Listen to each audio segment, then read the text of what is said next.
Hey y'all, when I saw this 2-ingredient peanut butter cookie recipe, I had to share it with you. All you'll need is some peanut butter and maple syrup. So for those with gluten allergies and things, this is great for you.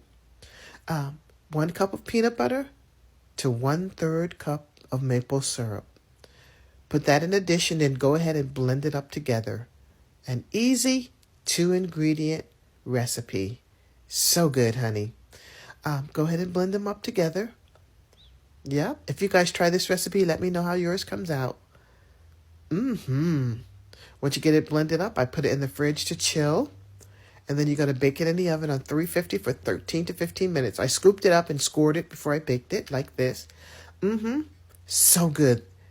If you guys try this recipe, let me know how yours comes out. And don't forget to like, share, and follow.